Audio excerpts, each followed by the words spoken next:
Shalom. First off, I want to give all praise, glory, and honor to Yahweh, Ba'ashem, Yahweh Shai, Ba'ashem, Rakakadash. Double honors to the apostles and the elders of Great Millstone. Salutations to the hopeful elect that are scattered throughout the four corners of the earth. And to all my brothers out here preaching this truth to you, I say Shalom. This is a Montazar from the Chicago camp coming back at you again with another lesson entitled Deep Implosion, a Reminder. So the recent news report of the Ocean Gate submersible. Um, so these people are lost. Um, Basically, their vessel had a catastrophic implosion, and we're going to see what that is. All right, but immediately once I saw this story, it just gives you more hope because the Lord made promises to us, okay? And he promised that the seed of Israel is always going to remain on the earth. And in the book of Jeremiah, the 31st chapter, he discusses it, all right? So this is directly related to Jeremiah, the 31st chapter. So let's take a look at the news report and let's watch an implosion, and then we'll get some scriptures. The search is over for that Ocean Gate submersible that went missing near the Titanic. Officials say a catastrophic event destroyed the craft. Crews found debris from the vessel far out in the North Atlantic and the same area where the Titanic went down more than 100 years ago. The 5 victims include 3 paying guests, a renowned Titanic expert, and the vehicle's owner. Roxana Saberi has been following the search from Boston throughout the week. There was a catastrophic event. The international rescue effort now turns to recovery. The debris is consistent with a catastrophic implosion of the vessel. After crews found 5 major pieces of debris from Ocean Gate's Titan submersible, about 1,600 feet from the Titanic shipwreck Thursday. This is an incredibly unforgiving environment down there. A naval official told CBS News the Navy detected a noise consistent with an implosion shortly after the Titan first lost contact on Sunday, and that the banging sounds a Canadian aircraft had detected on Tuesday and Wednesday were actually from other ships in the area. Ocean Gate shouldn't have been doing what it was doing. I think that's pretty clear. I wish I had been more vocal about that, but I think I was unaware that they weren't certified because I wasn't really studying it. James Cameron, director of the movie Titanic and an underwater explorer, has made more than 30 dives to the wreckage site. It's not lost on me as somebody who studied the meaning of Titanic, that it's about warnings that were ignored. That ship's lying at the bottom of the ocean, not because of the nature of its steel or the nature of its compartments, but just because of bad seamanship. The captain was warned. There were icebergs ahead. It was a moonless night, and he plowed ahead. All 5 people on board the Titan are presumed dead. It's unclear if their bodies will ever be recovered. In a statement, Ocean Gate said it is grieving deeply over this loss. The Coast Guard said while it will continue to investigate the event, it's now starting to demobilize some of the search effort. Roxana Saberi, CBS News, Boston. Okay, so we're going to take a look at the catastrophic event. So we're going to look at some tank car implosions. Okay, some railroad tank car implosions. ¿Necesitas alivio ahora mismo? Ahorra tiempo con entrega en 1 hora y recogida en 30 minutos.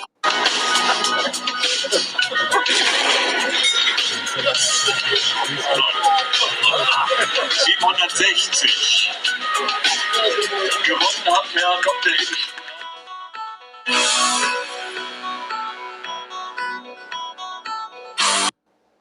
So you have the outside atmospheric pressure, and they depressurize the actual tank, okay? And so the outside atmospheric pressure collapsed onto the tank car, all right? And underwater, it's even stronger. So let me put this airplane mode on. All right. And so this is a picture of that same tank car. All right. And I was able to capture one of the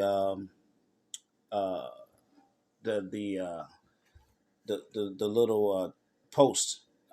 It says, for everyone who came to this video after the sad news of the submersible vessel that was visiting the Titanic wreckage, this video shows the damage caused by a pressure differential of 1 atmosphere, literally the Earth's atmosphere of air, weighing down on the container car. In the Explorer submersible pressure vessel, the pressure differential is around 350 atmospheres. Okay? So the title of this lesson is called Deep Implosion, a Reminder. So this video of this tank car I've seen for years. I've used it in training. And so immediately when they said that ship had an implosion, I knew exactly what it was. All right. So, but it's a reminder to us, okay, to the elect. All right. So let's get into this lesson.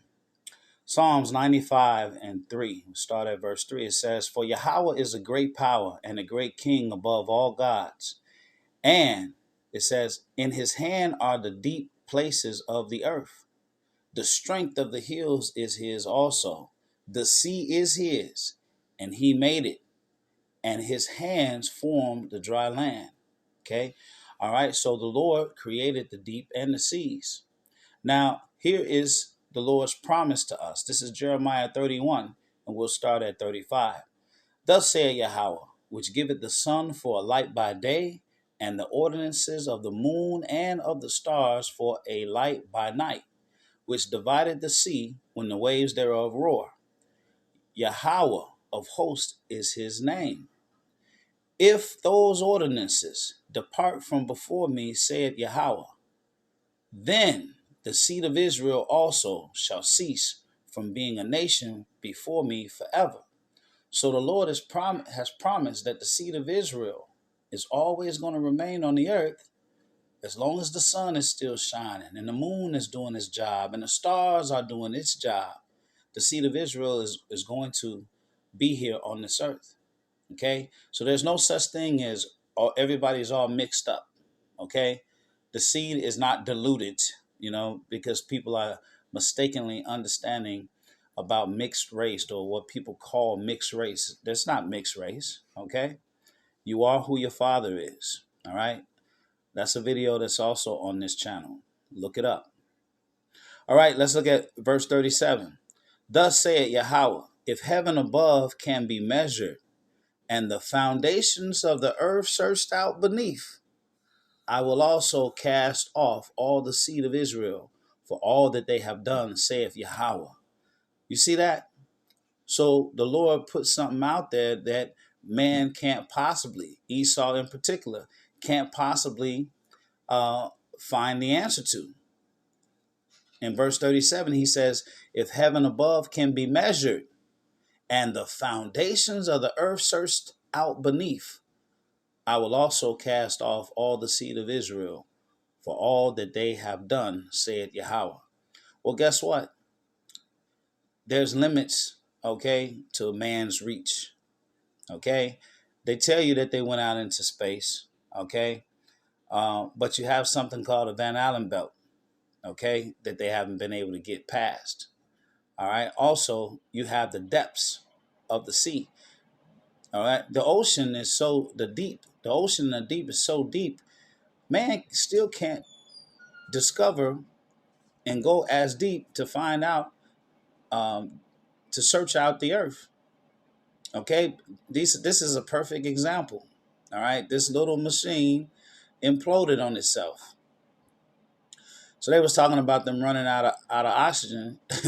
Yeah, it imploded on itself. Okay, that's that catastrophic event that they're talking about. All right, but it's a reminder. All right, that the seed of Israel is going to always remain on this earth, because Esau, no matter what he tell you, Esau tried to tell you how much the earth weigh. He tried to tell you how many light years away a planet is and all that bullshit. But the bottom line is, all right, he can't fully discover his own environment, okay, because the Lord made it that way. This is Sirach 24:3. It says, I came out of the mouth of the Most High and covered the earth as a cloud. I dwelt in high places, and my throne is a cloudy pillar. I alone compassed the circuit of heaven and walked in the bottom of the deep. Okay? So this is talking about wisdom personified, which is Yahweh.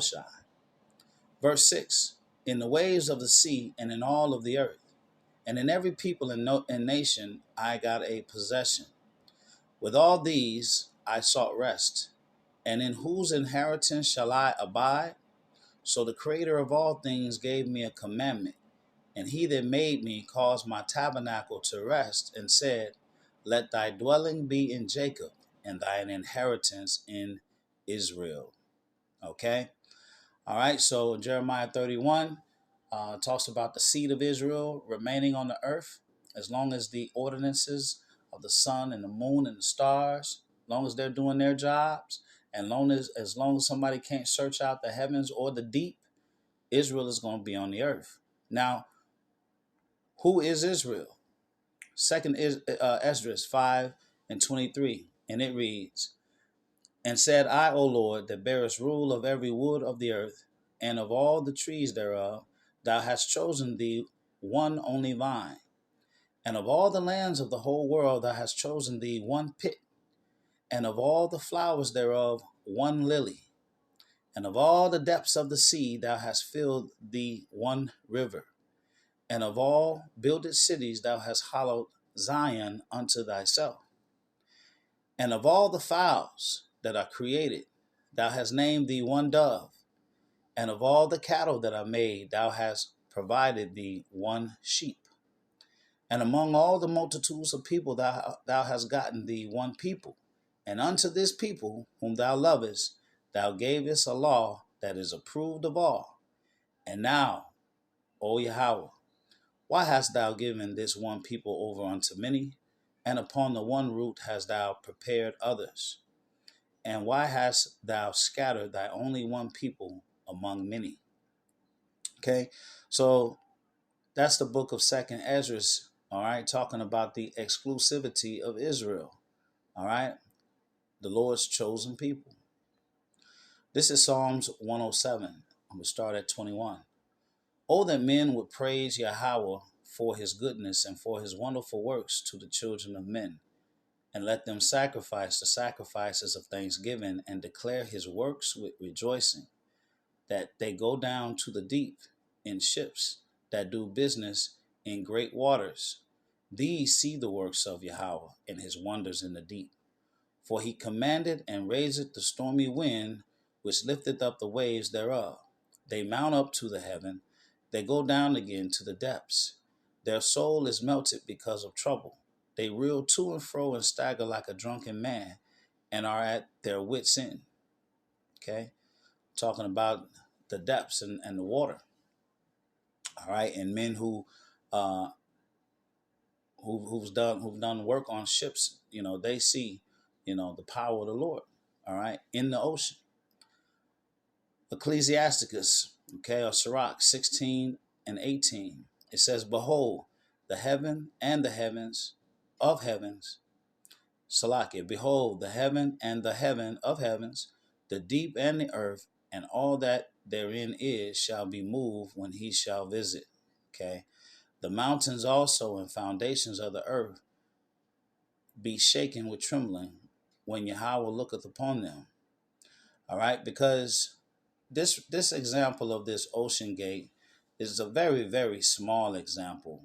This is a very, very small example of the power of the Lord. Okay, this is just atmospheric pressure. This is pressure just going down that deep. But the scripture says that the foundations of the earth, all right, including in the deep, are going to be moved when Yahweh comes back. This is Revelation 6 and 13. It says, and the stars of heaven fell unto the earth. Okay, talking about those missiles. Even as a fig tree casteth her untimely figs when she is shaken of a mighty wind. And the heaven departed as a scroll when it is rolled together, and every mountain and island were moved out of their places. And the kings of the earth, and the great men, and the rich men, and the chief captains, and the mighty men, and every bondman and every freeman hid themselves in the dens and in the rocks of the mountain, and said to the mountains and rocks, fall on us and hide us from the face of him that sitteth on the throne and from the wrath of the Lamb. Okay? For the great day of his wrath is come. Okay? And who shall be able to stand? All right? So the great day of the Lord's wrath, all right, is going to come. And even just the Lord's power seen just throughout nature and creation, all right, all of that is going to be moved when the Lord comes back. So when the Lord's come back, you're going to have mountains moving from its places and things of that nature, and the depths opening up, and man, it's gonna be crazy. Who shall be able to stand? Nobody's gonna be able to stand. All right. So this lesson is just a reminder. This lesson again, all right, is deep implosion, a reminder. All right. Esau tried to go down there in this little vessel and it imploded on him. Okay. So there you have it. As long as as long as the depths and the heavens can't be measured, and the moon and the sun and the stars are still shining, the seed of Israel is going to be on this earth. Okay. I pray that this lesson has been edifying. Until the next one, shalom.